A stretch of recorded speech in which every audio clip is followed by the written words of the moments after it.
야, 진짜 2년이면 5배 오르는 거 맞지? 너 믿고 투자한다. 50년 우정을 믿고 30년 퇴직금을 통째로 건넸다가 무인도 생지옥을 경험했습니다. 3억 5천만 원이 단 1년 만에 1,500만 원짜리 돌덩이가 되었습니다. 3억 5천만 원. 30년을 일해 모은 제 인생이었습니다. 퇴직금도 있었고 대출금은 아직 남아 있었지만 아내 명의로 된 집도 있었습니다. 그 돈이 단 1년 만에 아무것도 할 수 없는 무인도 지분으로 바뀌었습니다. 혹시 여러분도 TV 속 자연인을 보며 은퇴하면 저렇게 살아야지 생각하고 계십니까? 산속에서 약초 캐고 바닷가에서 낚시하며 여유롭게 사는 모습 말입니다. 아침에 일어나 맑은 공기 마시고 저녁엔 직접 잡은 물고기로 소박한 저녁상을 차리는 그런 삶. 저는 그 꿈을 믿었다가 노후와 가족을 동시에 잃을 뻔한 62세 가장입니다. 이 이야기는 자랑도 미화도 아닙니다.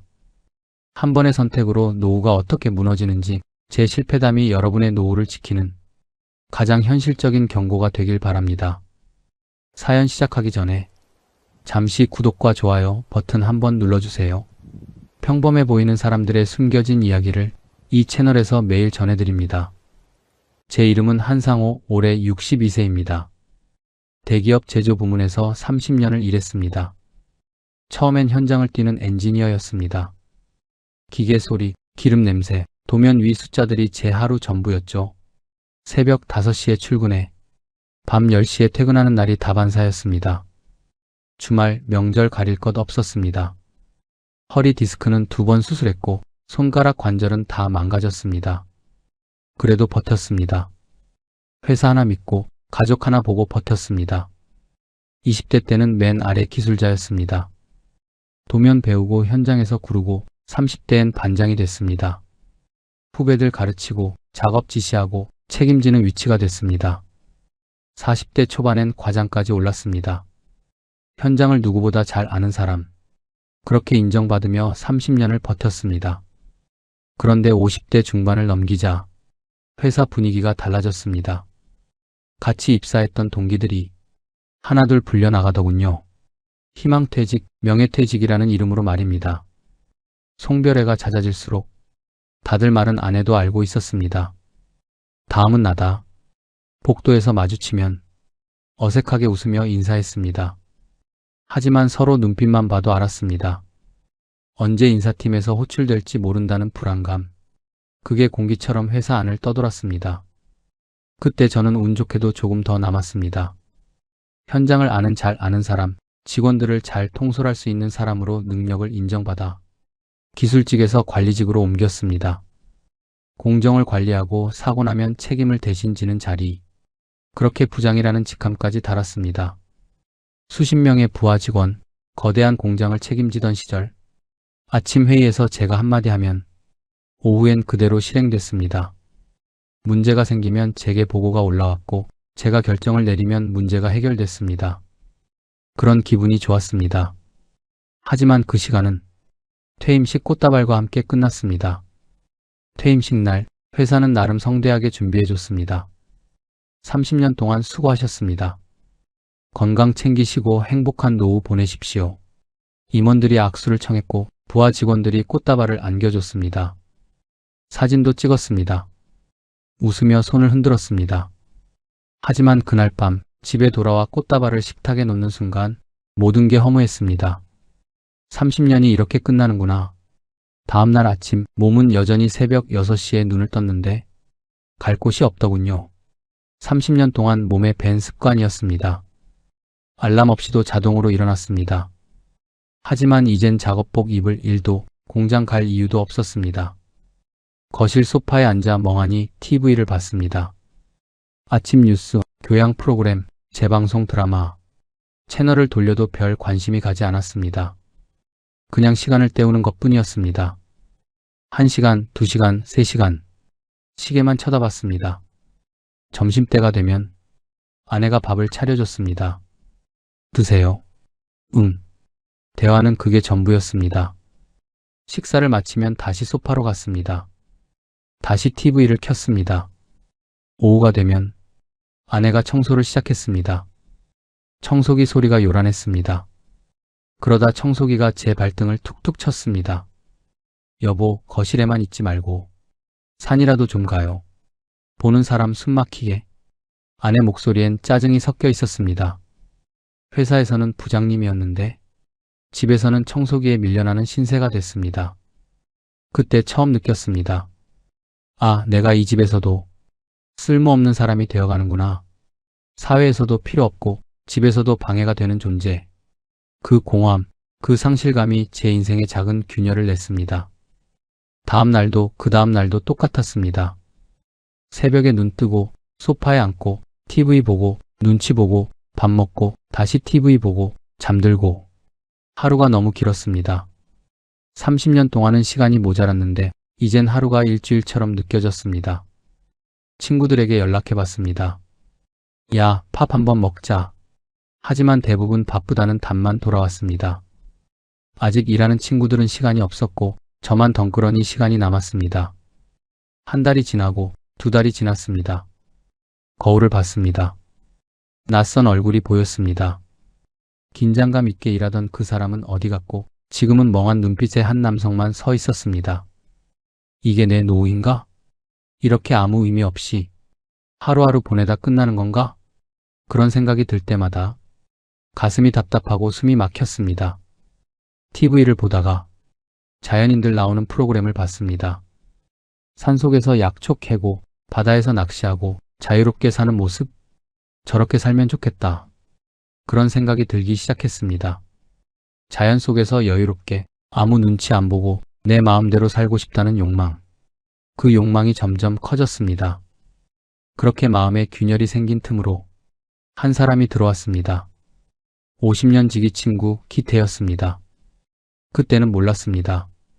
그 사람이 제 인생을 완전히 다른 방향으로 밀어넣게 될 줄은. 집에 하루 종일 있으니 아내 눈치가 더 보이기 시작했습니다. 괜히 말 한마디 더 하면 나가서 사람 좀 만나라는 말이 돌아왔습니다. 그때 휴대폰이 울렸습니다. 초등학교 동창 기태였습니다. 상호야, 이번에 동창 모임 있는데 얼굴 좀 보자. 이제 너도 시간 많잖아. 솔직히 말해 가고 싶진 않았습니다. 동창 모임이라는 게 뻔하지 않습니까? 누구는 사업 잘 된다. 누구는 자식 잘 됐다. 그런 자랑질이나 하는 자리. 하지만 갈 곳도 할 일도 없던 저는 아내 눈치를 피할 겸 오랜만에 동창 모임에 나갔습니다. 그 선택이 제 인생의 마지막 안전선을 끊어버린 줄은 그때는 몰랐습니다. 모임 장소는 시내 한 식당이었습니다. 오랜만에 만난 동창들은 다들 나이가 들어 있었습니다. 머리는 희끗희끗, 배는 나오고 얼굴엔 주름이 가득했습니다. 서로 손을 잡으며 반가워했습니다. 야, 오랜만이다. 그러게 몇 년 만이야? 다들 늙었네. 하. 식사가 시작됐습니다. 이런저런 이야기가 오갔습니다. 자식 이야기, 건강 이야기, 요즘 사는 이야기. 그런데 기태만은 달랐습니다. 완전히 다른 사람이 되어 있었습니다. 번듯한 양복을 입고 비싼 시계를 차고 자신만만한 얼굴로 앉아 있었습니다. 누군가 물었습니다. 기태야, 너 요즘 뭐 하냐? 부동산 개발업 해. 요즘 괜찮아. 부동산 개발업? 그 말에 동창들 눈빛이 달라졌습니다. 오, 돈 벌겠네. 요즘 부동산 좋다며? 기태는 여유롭게 웃으며 명함을 돌렸습니다. 명함엔 부동산 개발 대표이사라고 적혀 있었습니다. 저도 명함을 받았습니다. 그때는 몰랐습니다. 이 명함이 제 인생을 완전히 바꿀 줄은. 식사가 끝나고 2차로 술자리가 이어졌습니다. 기태가 제 옆으로 다가왔습니다. 상호야, 너 퇴직했다며? 요즘 뭐 하냐? 그냥 집에서 쉬지 뭐. 30년 대기업 다녔으면 퇴직금 좀 받았겠네? 저는 솔직하게 대답했습니다. 뭐 3억 5천 정도 받았어. 그 순간 기태의 눈빛이 변했습니다. 지금 생각해보면 바로 그때였습니다. 기태가 저를 사냥감으로 확정한 순간이 야, 상호야. 너 그 돈 그냥 은행에 넣어두면 이자도 얼마 안 돼. 고생만 한 내 인생 이제 보상 좀 받아야지. 기태는 스마트폰을 꺼냈습니다. 그리고 사진 한 장을 제 앞에 내밀었습니다. 통영 앞바다의 무인도 사진이었습니다. 푸른 바다, 작은 섬, 그 위로 내리는 햇살. 사진은 정말 아름다웠습니다. 여기 봐. 통영 앞바다 무인도야. 지금은 아무것도 없지만 곧 관광단지로 묶여. 정말? 정부에서 남해안 개발 프로젝트 추진 중이거든. 내가 내부 정보 입수했어. 기태는 계속 말했습니다. 내 이름 걸고 보증할게. 2년만 있으면 3배는 뛴다. 아니, 5배도 가능해. 3배, 5배. 그 숫자가 제 귀를 솔깃하게 했습니다. 지금 3억 5천 투자하면 2년 뒤엔 10억 넘게 받을 수 있어. 10억. 평생 기계만 만지던 제가 뭘 알았겠습니까? 부동산이 어떻게 돌아가는지, 개발 사업이 무엇인지, 정부 프로젝트가 뭔지 아무것도 몰랐습니다. 하지만 기태는 제 초등학교 동창이었습니다. 50년을 알고 지낸 사이였습니다. 개울가에서 같이 개구리 잡던 사이, 여름이면 물놀이 하던 사이, 그런 친구가 저를 속일 리 없다고 믿었습니다. 근데 기태야, 나 부동산은 잘 몰라서. 야, 몰라도 돼. 내가 다 알아서 해줄게. 너는 돈만 넣으면 돼. 기태는 자신만만하게 말했습니다. 계약서도 내가 준비하고 등기도 내가 다 처리해줄게. 너 나 못 믿어? 너랑 50년 지기 친구. 50년 지기. 그 말에 저는 완전히 마음을 열었습니다. 그런데 왜 나한테만 알려주는 거야? 야, 제일 친한 친구니까 그러지. 남들한테는 안 알려줘. 너 평생 고생만 했잖아. 이제 좀 보상받아야지. 기태의 말은 정말 진심처럼 들렸습니다. 친구를 위하는 마음처럼 보였습니다. 은퇴하고 여유롭게 살아야지. 그 돈으로 섬도 가꾸고 자연인처럼 살 수도 있고. TV에서 보던 그런 삶 말이야. 자연인. 그 말에 제 마음이 완전히 기울었습니다. 바로 제가 꿈꾸던 삶이었으니까요. 그날 밤 집에 돌아와서도 기태의 말이 머릿속을 떠나지 않았습니다. 3억 5천이 10억이 된다. 그 돈이면 노후 걱정 없이 산다. 아내한테도 좋은 것 해줄 수 있다. 하지만 한편으로는 불안했습니다. 이런 큰 돈을 투자하는 건 처음이었으니까요. 동창들을 만나고 돌아온 날 아내가 말했습니다. 여보, 동창 잘 만나고 왔어요? 응, 잘 만나고 왔지. 동창들 얘기 다 똑같지 뭐. 아내에게 상의해야 하나? 아니, 아내는 분명 반대할 게 뻔했습니다. 무인도는 무슨 무인도예요? 그런데 돈 절대 넣지 마세요. 분명 그렇게 말할 겁니다. 그래서 저는 결정했습니다. 아내 몰래 진행하기로. 30년 부부 사이에 이런 거짓말은 처음이었습니다. 속이는 게 마음에 큰 짐이었지만 어차피 반대할 게 뻔했습니다. 나중에 돈 벌면 그때 말하면 되지. 그때 가면 아내도 좋아할 거야. 며칠 뒤 기태에게 다시 연락했습니다. 기태야, 나 투자하고 싶은데 어떻게 하면 돼? 오, 결정했구나? 잘 생각했어. 계약서 준비해 놓을게. 내일 만나자. 다음 날 기태를 만났습니다. 기태가 준비해온 계약서는 두껍고 복잡했습니다. 온통 법률 용어 투성이었습니다. 이거 다 읽어야 해? 아니, 괜찮아. 표준 계약서야. 그냥 여기 사인만 하면 돼. 저는 계약서를 제대로 읽지도 않고 사인했습니다. 그리고 핸드폰을 꺼냈습니다. 은행 앱을 열었습니다. 3억 5천만 원. 평생 모은 돈이었습니다. 새벽 5시에 일어나 밤 10시에 퇴근하며 모은 돈.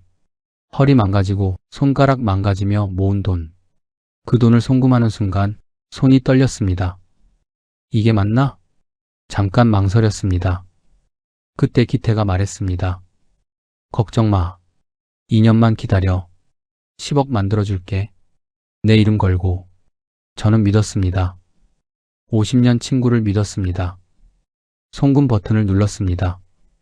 송금이 완료되었습니다. 통장 잔고가 확 줄었습니다.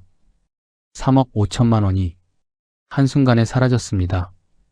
잘 결정했어, 상호야. 2년 뒤에 고맙다고 할 거야. 기태는 환하게 웃었습니다. 저도 웃었습니다. 하지만 가슴 한편이 왠지 불안했습니다. 그것이 제 지옥의 시작이었습니다. 그땐 몰랐습니다. 그 섬이 어떤 땅인지, 그 계약서가 무엇을 의미하는지 저는 그저 50년 친구를 믿었을 뿐입니다. 그리고 그날 이후 제 인생엔 설명되지 않는 일들이 하나둘씩 시작됐습니다. 송금하고 며칠은 괜찮았습니다. 기태가 중간중간 연락을 주며 진행 상황을 알려줬으니까요. 상호야, 등기 처리 잘 되고 있어. 곧 서류 나올 거야. 개발 계획 승인 거의 다 됐대. 우리 대박 나는 거야. 그런 연락을 받을 때마다 저는 안심했습니다. 역시 기태를 믿길 잘했다고 생각했습니다.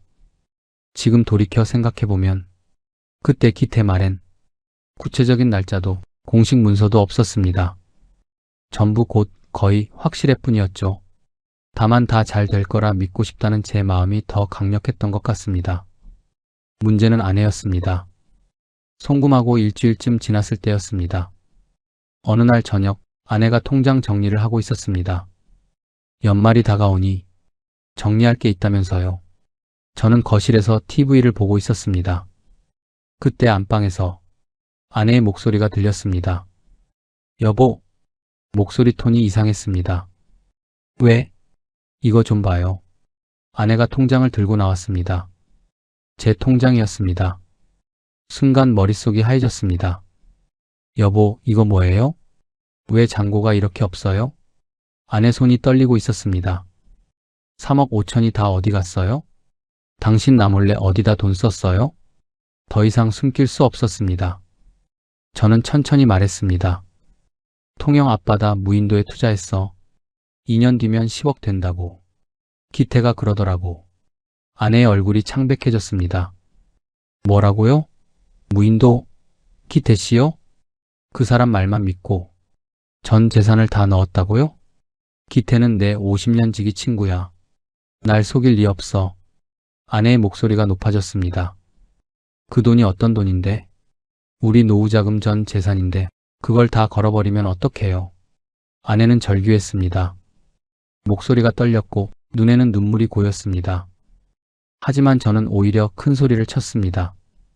왜냐하면 이미 돌이킬 수 없는 선택을 했고 그 선택을 정당화하고 싶었으니까요.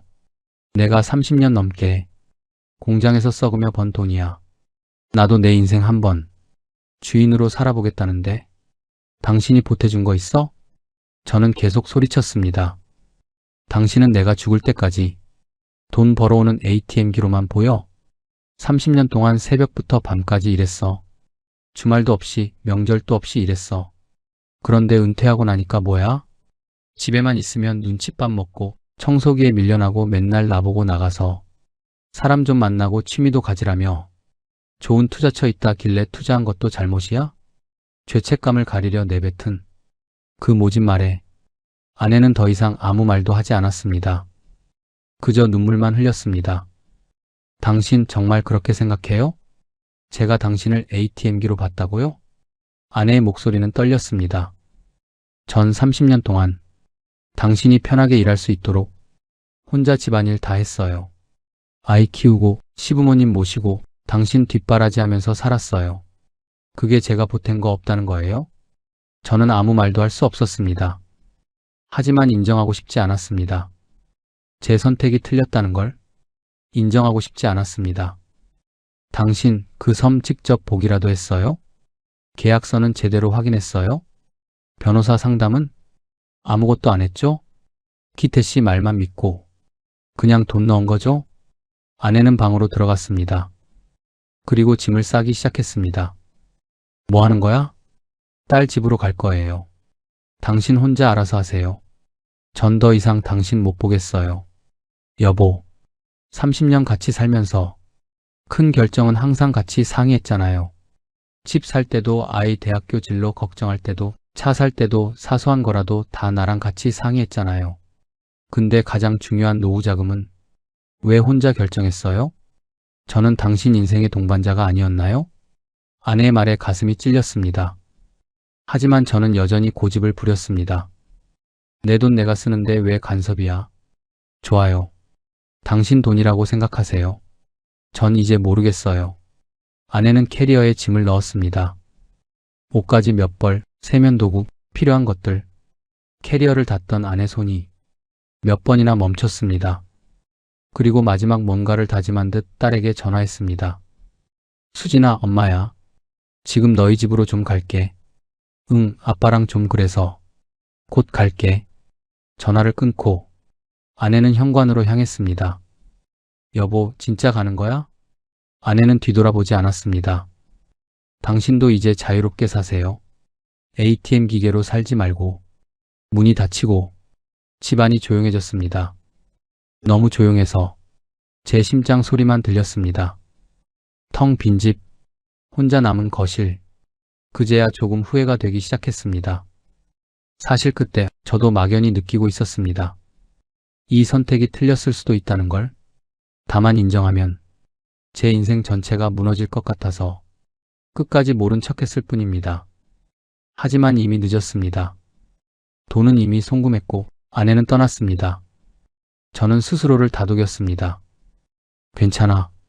2년만 지나면 10억 된다. 그때 아내한테 사과하고 용서받으면 돼. 저는 스스로를 속인 채 통영 무인도로 향했습니다. 그게 마지막 기회라고 믿고 싶었기 때문입니다. TV 속 자연인처럼 살겠다는 꿈을 안고 하지만 섬에 도착한 순간 저는 그제야 깨달았습니다. 여긴 꿈을 꾸는 곳이 아니라 대가를 치르는 곳이라는 걸. 섬에 가는 배 안에서 저는 설레고 있었습니다. 새로운 시작, 자연 속 자유로운 삶, TV에서 보던 그 모습. 하지만 배에서 내리는 순간 제 환상은 박살났습니다. 선착장이 없었습니다. 그냥 미끄러운 바위에 배를 대고 뛰어내리는 식이었습니다. 발을 헛디뎌 넘어질 뻔했습니다. 여기가 맞아요? 배를 운전한 어부에게 물었습니다. 예, 여기 맞습니다. 근데 여기서 뭐 하실 건데요? 여긴 아무것도 없는데. 그냥 좀 살아보려고요. 어부는 고개를 가로저었습니다. 혼자 사시기엔 너무 힘든 곳일 텐데. 그래도 조심하세요. 배가 떠났습니다. 저는 혼자 섬에 남았습니다. 섬을 한 바퀴 돌아봤습니다. 전봇대가 없었습니다. 수도관도 없었습니다. 가스관도 없었습니다. 건물이라고는 하나도 없었습니다. 그냥 바위와 잡목만 있는 황무지였습니다. 전기를 설치한다? 말 자체가 말이 안 되는 곳이었습니다. 그때까지 저는 몰랐습니다. 이곳이 전기도 가스도 물도 들어올 수 없는 진짜 무인도라는 걸요. TV 속 자연인들은 적어도 오두막집이라도 있었습니다. 하지만 여기는 정말 아무것도 없었습니다. 처음 며칠은 텐트 하나 치고 버텼습니다. 기태가 곧 개발된다고 했으니 조금만 참으면 된다고 생각했습니다. 불은 버너와 토치로 때웠고 마실 물은 육지에서 실어온 물통이 전부였습니다. 물 20리터를 싣고 오는데 배산만 10만 원이 들었습니다. 식사는 통조림과 라면으로 때웠습니다. 냉장고가 없으니 신선한 음식은 꿈도 못 꿨습니다. 며칠 지나니 입맛이 없어졌습니다. 밤이 되면 섬은 그대로 암흑이 됐습니다. 불을 끄는 순간 세상에서 혼자 남겨진 기분이 들었습니다. 별은 많았습니다. 하늘 가득 쏟아질 것 같은 별들. TV에서 봤다면 낭만적이라고 생각했을 겁니다. 하지만 61세 남자에게 별은 그저 무서웠습니다. 주변은 온통 어둠뿐이고 파도 소리만 들렸습니다. 며칠 뒤 컨테이너 대신 조립식 자재를 실어 날랐습니다. 철판, 강목, 단열재 전부 사람 손으로 하나하나 옮겨야 했습니다. 배 한 번 부를 때마다 돈이 나갔고 짐을 옮길 때마다 허리가 무너졌습니다. 혼자서 끙끙대며 조립식 컨테이너를 세웠습니다. 혼자서 하기엔 너무 버거운 일이었습니다. 손에는 물집이 잡혔고 허리는 끊어질 것 같았습니다. 사흘이 걸려 겨우 컨테이너 하나를 완성했습니다. 3억 5천을 투자했는데 섬에서 생활하는 데만 또 돈이 나갔습니다. 컨테이너는 좁고 답답했습니다. 여름엔 찜통처럼 더웠고 겨울엔 냉동고처럼 추웠습니다. 육지 한번 나갔다 돌아오면 20만 원이 깨졌습니다. 배삭, 교통비, 생필품 구입비 돈이 물 쓰듯 나갔습니다. TV 속 자연인은 낭만이었지만 61세 남성에게 현실은 생지옥이었습니다. 그런데 이상하게도 그 지옥 속에서도 저는 스스로를 속이기 시작했습니다. 가끔은 낚싯대를 들고 바다에 줄을 던졌습니다. 아무 생각 없이 파도만 바라보는 시간도 있었습니다. 그 순간만큼은 그래, 이게 여유지. 혼자 그렇게 합리화했습니다. 평생 쉼없이 일해온 나에게 이 정도 고요는 받아도 되는 보상이라고 스스로를 설득했습니다. 하지만 그건 여유가 아니었습니다. 현실을 외면하기 위한 잠깐의 도피였을 뿐입니다.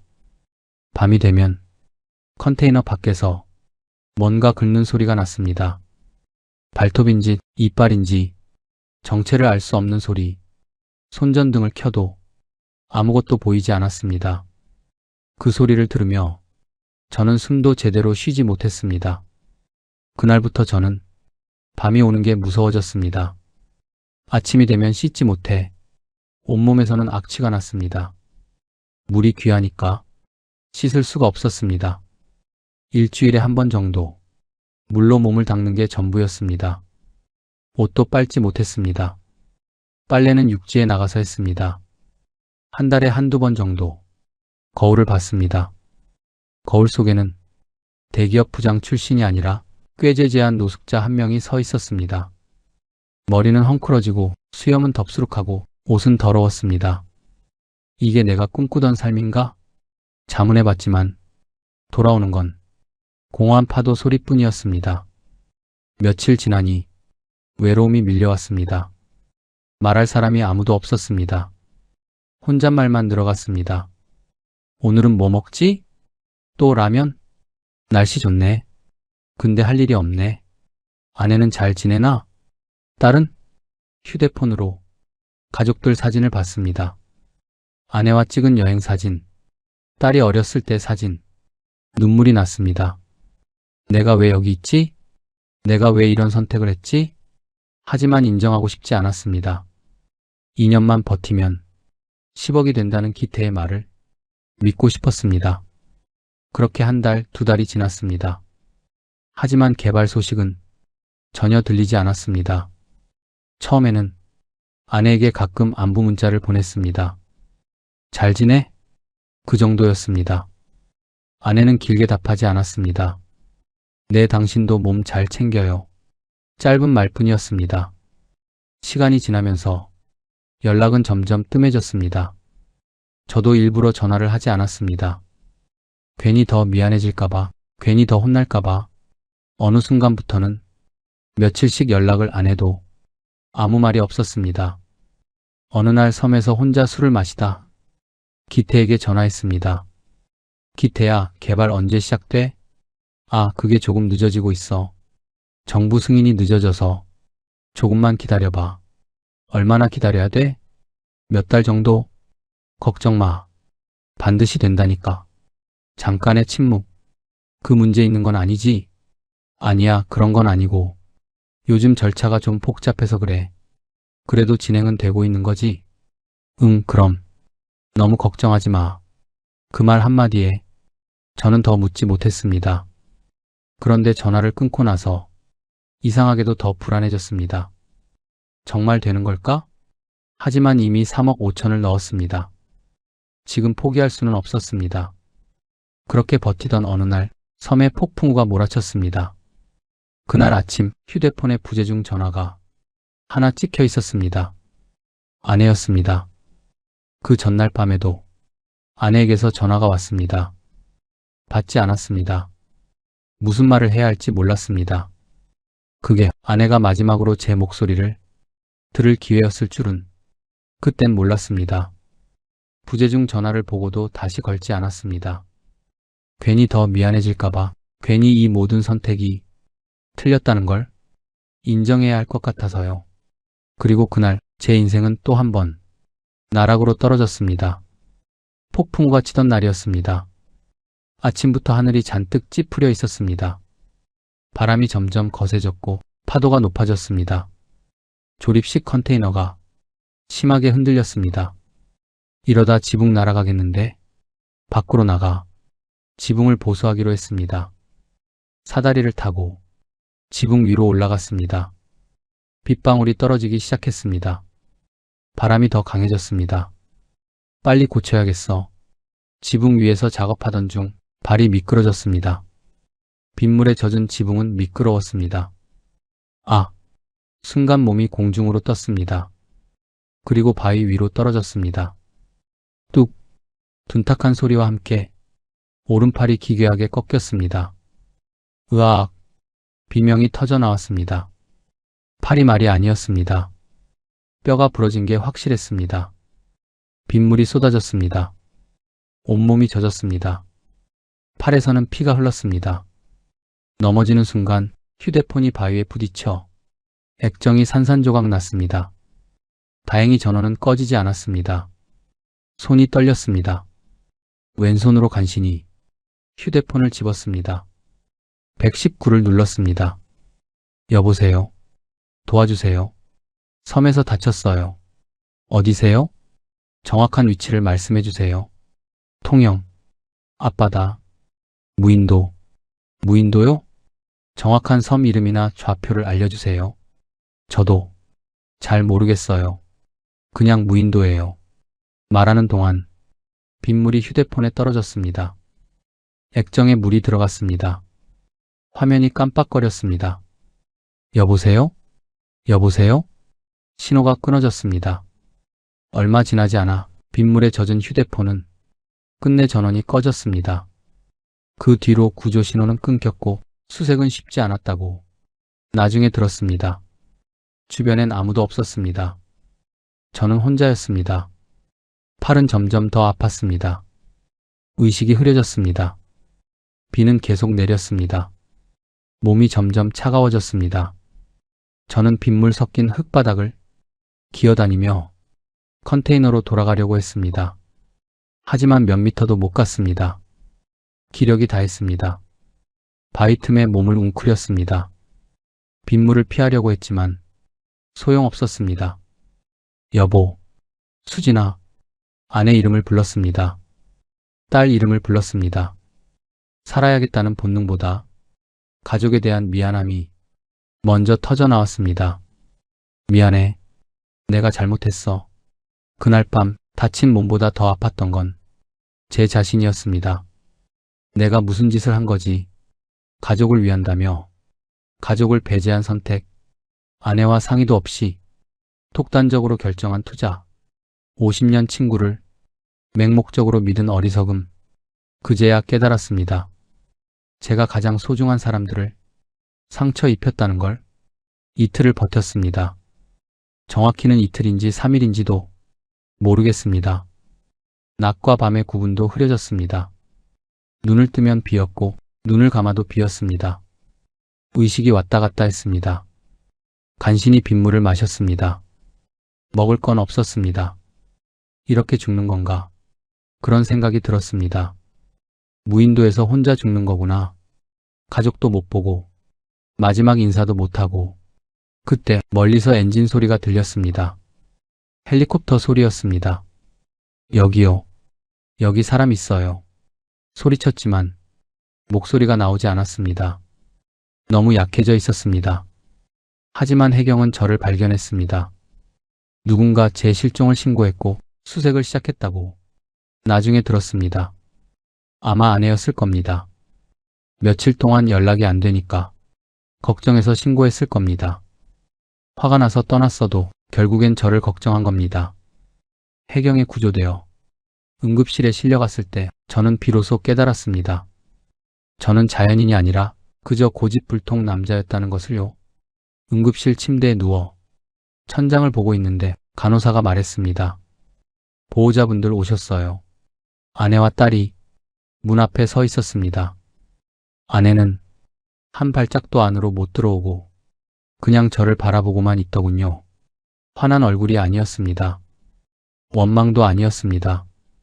겁에 질린 얼굴이었습니다. 눈은 빨갛게 충혈되어 있었고 얼굴은 창백했습니다. 아마 며칠 동안 잠도 못 잤을 겁니다. 딸도 울고 있었습니다. 아빠. 그 순간 모든 게 무너졌습니다. 섬도, 돈도, 자존심도 아니었습니다. 내가 지키겠다고 큰 소리치던 이 가족이 내 선택 때문에 이 표정을 짓고 있다는 게 가슴을 찍어 눌렀습니다. 제가 먼저 말했습니다. 미안해. 나 혼자 결정했어. 가족 생각 안 했어. 아내가 제 손을 잡았습니다. 당신 돈 잃은 건 괜찮아. 나 당신이 다쳤다는 얘기 듣고 혹시라도 잘못됐을까봐 그게 너무 무서웠어. 그 생각 하나로 아무것도 못하겠더라. 아내의 손은 떨리고 있었습니다. 당신이 죽을까봐 너무 무서웠어요. 돈은 다시 벌 수 있지만 당신은 하나뿐이잖아요. 그날 알았습니다. 나는 ATM기가 아니라 가장이었고 아내는 잔소리꾼이 아니라 내 인생의 방파제였다는 걸, 그걸 깨닫기까지 너무 비싼 대가를 치렀지만 그래도 완전히 늦기 전이었습니다. 병원에서 일주일을 보냈습니다. 팔에 깁스를 하고 몸 여기저기 상처를 치료했습니다. 의사가 말했습니다. 많이 다치셨네요. 조금만 늦었어도 큰일 날 뻔했습니다. 그 말을 들으니 아내가 떠올랐습니다. 아내가 신고하지 않았다면 저는 정말 죽었을 겁니다. 퇴원하는 날 아내가 짐을 챙겨줬습니다. 집으로 가요. 응. 차 안은 조용했습니다.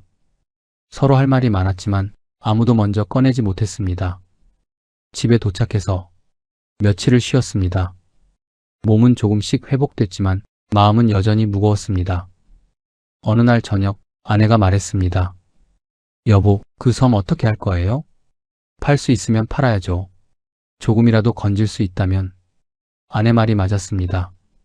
섬에서 더 이상 살 수도 없고 개발도 안 되는 것 같은데 그냥 놔둘 수는 없었습니다. 부동산에 가봐야겠어. 저도 같이 갈게요. 다음 날 아내와 함께 부동산을 찾았습니다. 이번에는 혼자 결정하지 않기로 했습니다. 통영의 부동산 중개 사무소. 저는 기태가 준 계약서와 등기 서류를 꺼냈습니다. 사장님, 이 섬 좀 팔고 싶은데요. 중개인은 서류를 받아 찬찬히 살펴봤습니다. 그러다 한숨을 쉬었습니다. 아이고, 왜요? 뭐가 문제인가요? 중개인이 고개를 들었습니다. 사장님, 이거 기태 씨랑 기획부동산 일당이 작업한 땅이에요. 네? 무슨 말씀이세요? 이거 잘 보세요. 섬 전체가 아니라 15분의 1 지분이에요. 그것도 공동 소유 형태로 되어 있어요. 15분의 1요? 머리가 하얘졌습니다. 네. 그리고 이 섬은 절대보전지역으로 지정되어 있어요. 절대보전지역이요? 개발은커녕 화장실 하나도 못 짓는 땅입니다. 그럼 관광단지 개발은요? 중개인은 고개를 저었습니다. 그런 계획 없습니다. 애초에 불가능한 땅이에요. 기태 씨가 거짓말한 거죠.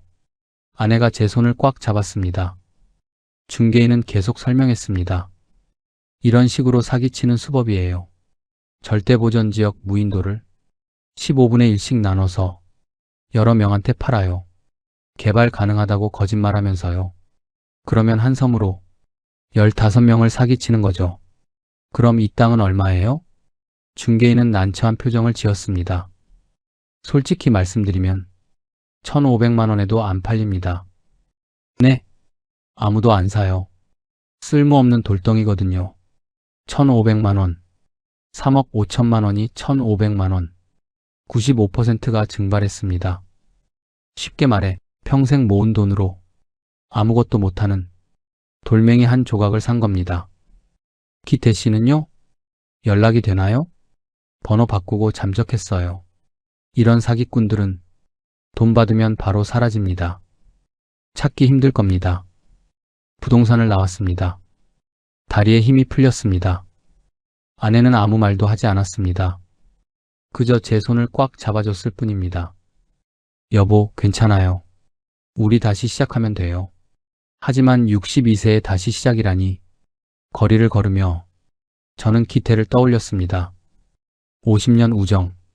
개울가에서 같이 놀던 친구. 여름이면 물놀이 하던 친구. 그 친구가 저를 이렇게 속였습니다. 50년 우정을 담보로 친구를 사냥한 겁니다. 집에 돌아와 경찰에 신고했습니다. 사기를 당한 것 같습니다. 하지만 경찰도 별 수 없다고 했습니다. 계약서에 사인하셨죠? 법적으로는 합법적인 거래예요. 사기 입증이 어렵습니다. 하지만 거짓말했잖아요. 개발 가능하다고. 구두 약속은 증거가 없어요. 계약서에도 개발 보장 조항은 없죠. 기껏해야 민사소송 정도인데 기태 씨를 찾아야 소송도 가능합니다. 결국 돈은 돌아오지 않았습니다. 제 인생 30년의 결정체가 단 1년 만에 연기처럼 사라졌습니다. 그날 밤 거실에 혼자 앉아 있었습니다. 30년 동안 모은 돈, 새벽부터 밤까지 일하며 모은 돈, 허리 망가지고 손가락 관절 망가지며 모은 돈, 그 돈이 한순간에 사라졌습니다. 아내가 차를 끓여왔습니다. 여보, 차 드세요. 미안해. 정말 미안해. 이제 그만해요. 지나간 일 후회해도 소용없어요. 내가 바보였어. 왜 당신 말을 안 들었을까? 이제라도 깨달은 게 다행이에요. 당신이 무사해서 다행이에요. 아내의 눈에도 눈물이 고였습니다. 하지만 아내는 저를 원망하지 않았습니다.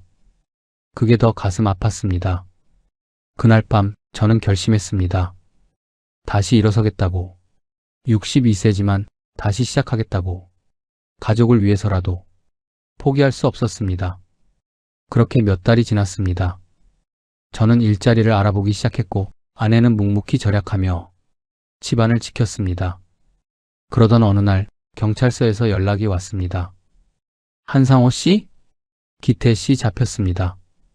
진술 좀 받아야 하는데 경찰서로 한번 나오실 수 있습니까? 가슴이 철렁했습니다. 기태가 잡혔다. 그동안 번호 바꾸고 잠적했던 그 친구가 드디어 잡혔습니다. 아내와 함께 경찰서로 갔습니다. 형사가 말했습니다. 기태 씨, 다른 피해자 신고로 잡혔습니다. 한상호 씨 말고도 피해자가 12명 더 있어요. 12명이요? 네. 전부 같은 수법이에요. 오래된 친구, 동창, 선후배. 그렇게 접근해서 신뢰를 얻고 통영 무인도 지분을 팔았습니다. 전부 절대보전 지역 15분의 1 지분. 한 섬으로 15명 사기친 겁니다. 머리가 멍했습니다. 저만 당한 게 아니었습니다. 형사가 물었습니다. 기태 씨 한번 대면하시겠습니까? 진술에 도움이 될 수도 있습니다. 네. 조사실로 들어갔습니다. 기태가 앉아 있었습니다. 50년을 알고 지낸 친구, 개울가에서 놀던 친구, 그 친구가 차가운 표정으로 앉아 있었습니다. 기태야. 기태는 저를 보더니 비웃듯 웃었습니다. 왔어? 너 왜 그랬어?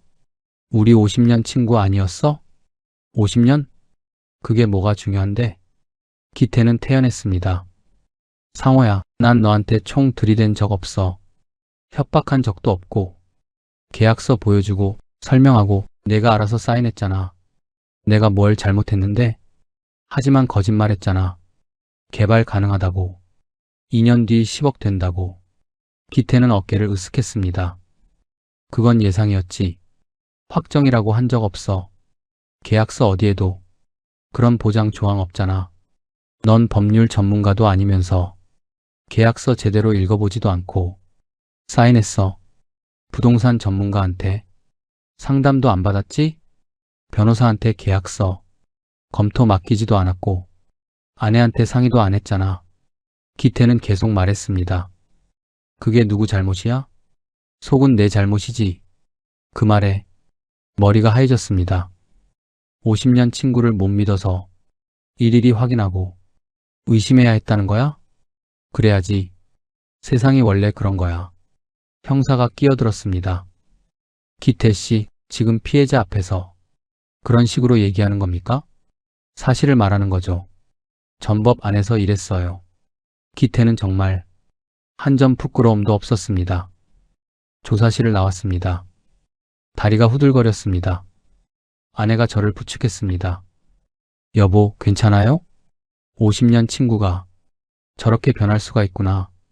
집으로 돌아오는 길 아내가 말했습니다. 여보, 소송해야 해요. 소송? 네. 돈을 찾아야죠. 조금이라도. 하지만 변호사 비용이. 아내는 잠시 망설이다 말했습니다. 제가 모아둔 돈이 있어요. 뭐? 몰래 조금씩 모았어요. 비상금으로 2천만 원 정도 있어요. 저는 아무 말도 할 수 없었습니다. 그 돈으로 변호사 좀 쓰고 소송 비용 쓰면 혹시 돈 찾을 수 있지 않을까요? 여보, 우리 노후 자금이잖아요. 조금이라도 찾아야 해요. 아내 2천만 원, 30년 동안 몰래 조금씩 모은 돈, 혹시 모를 위기에 대비해 모아둔 돈, 그 돈을 꺼내 변호사를 선임했습니다. 변호사는 서류를 검토하더니 말했습니다. 형사고소는 어렵습니다. 계약서가 법적으로 완벽해요. 사기죄 입증이 힘듭니다. 민사소송은 가능합니다. 허위사실고지, 착오 유발 등으로 계약 무효를 주장할 수 있어요. 하지만 변호사는 난처한 표정을 지었습니다. 승소하더라도 돈 받기는 어려울 수 있습니다. 기태 씨가 재산이 없으면 강제 집행이 불가능하거든요. 그래도 해야 했습니다. 몇 달간의 소송, 법정에서 기태를 다시 봤습니다. 기태는 여전히 태연했습니다. 원고는 투자 경험이 풍부한 대기업 부장 출신입니다. 본인이 계약서를 읽고 스스로 판단해서 투자했습니다. 기태 측 변호사가 말했습니다. 저희는 어떠한 강요도 허위 정보 제공도 하지 않았습니다. 모든 정보는 공개되어 있었고 원고가 확인하지 않은 것뿐입니다. 판사가 물었습니다. 개발 가능성에 대해 구두로 설명했다는 주장은요? 예상을 말씀드린 겁니다. 보장한 적 없습니다. 계약서에도 명시되어 있습니다. 결국 패소했습니다. 형사고소도 증거 부족으로 기소되지 않았습니다. 민사소송도 졌습니다. 아내 2천만 원마저 변호사 비용으로 날아갔습니다. 3억 5천도 모자라 아내가 한 푼 두 푼 아껴 모은 그 소중한 비상금 2천만 원까지 제 고집 때문에 날려버렸습니다. 제가 얼마나 미웠을까요? 제 자신이 너무나 혐오스러워 고개를 들 수 없었습니다. 법정을 나오며 변호사가 말했습니다. 죄송합니다. 이런 기획부동산 사기는 법의 허점을 너무 잘 알아요. 모든 걸 합법적으로 포장하고 구두 약속은 증거로 남기지 않고 계약서는 완벽하게 만들어요. 특히 오래된 친구, 신뢰관계를 이용하면 피해자는 의심도 안 하죠. 50년 친구가 작정하고 속이면 그리고 전문 조직과 짜고 하면 아무리 똑똑한 사람도 당할 수밖에 없습니다. 집으로 돌아왔습니다. 3억 5천만 원은 돌아오지 않았습니다. 아내 2천만 원도 날아갔습니다. 남은 건 절망뿐이었습니다. 하지만 그날 밤 아내가 제 손을 잡았습니다. 여보, 이제 그만 생각해요. 돈은 못 찾았지만 당신은 살아 돌아왔잖아요. 그걸로 됐어요. 이제 우리 다시 시작해요. 못난 저를 이해해주고 상의도 없이 퇴직금 전부를 날린 저를 아내는 끝까지 지켜주었습니다. 그 따뜻한 손길에 저는 소리 없이 울었습니다. 죽을 때까지 다 못 갚을 그 깊은 마음 앞에 저는 그저 고맙고 미안하다는 말밖에는 할 수가 없었습니다. 62세, 30년을 일해본 퇴직금 전부를 잃었습니다.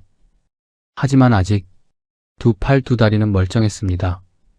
일할 수 있었습니다. 다음 날부터 저는 일자리를 찾아 나섰습니다.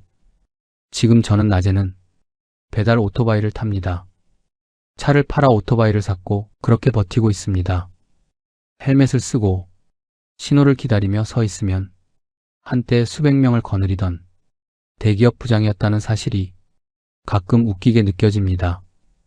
옆 차선의 고급 세단, 그 안에 앉은 양복 입은 사람들, 저도 얼마 전까지는 저런 차를 타고 다녔는데 이제는 오토바이 위에 앉아 음식을 배달합니다. 밤이 되면 대리운전 앱을 켭니다. 술 취한 사람의 차를 몰고 집 앞까지 데려다 줍니다. 아저씨 빨리 가요. 네, 알겠습니다. 고개를 숙이고 운전합니다. 처음엔 고개를 들지 못했습니다.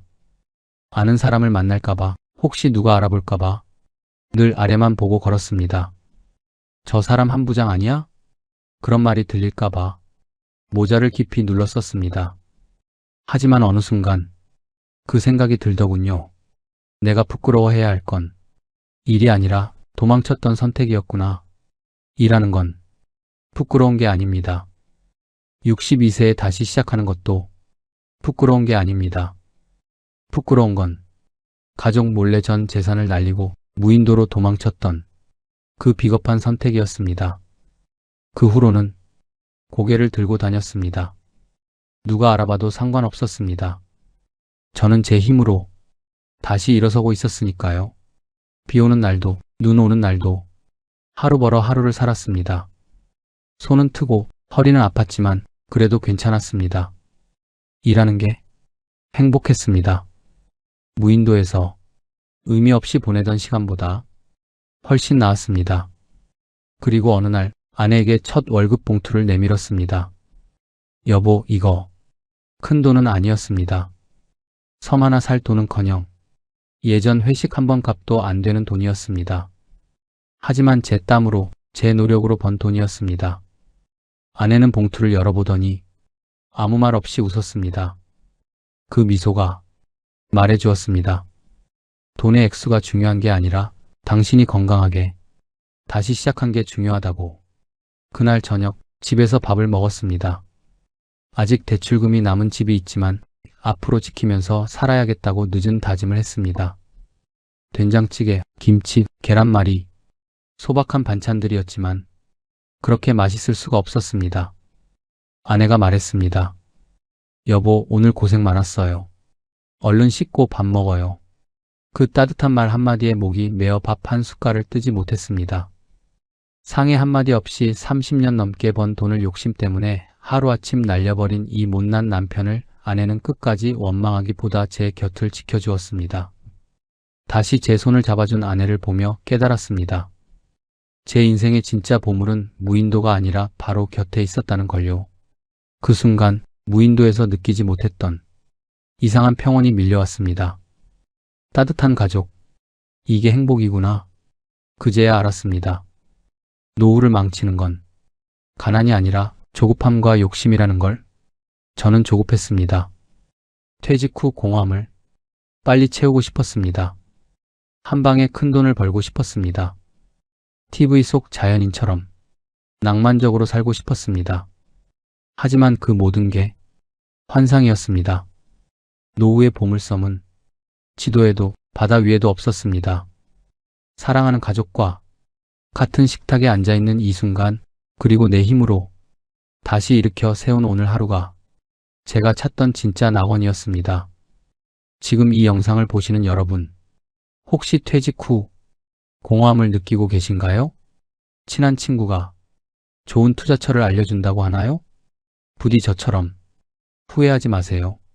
50년 친구도 작정하고 속이면 당할 수밖에 없습니다. 전문가와 상담하세요. 꼭 가족과 상의하십시오. 계약서를 꼼꼼히 읽으세요. 그리고 기억하세요. 가장 소중한 건 먼 곳의 낭만이 아니라 바로 곁에 있는 가족입니다. 노후 자금은 여러분의 마지막 안전망입니다. 절대 함부로 건드리지 마세요. 제 실수를 반복하지는 마시길 바랍니다. 오늘도 저는 오토바이에 올라탑니다. 헬멧을 쓰고 신호를 기다립니다. 부끄럽지 않습니다. 이게 제 인생이고 제가 선택한 다시 시작이니까요. 부족한 제 이야기가 조금이나마 와닿으셨다면 구독과 좋아요 버튼으로 응원 부탁드립니다. 여러분의 노후에 평안이 깃들기를 진심으로 기원합니다. 끝까지 시청해주셔서 감사합니다.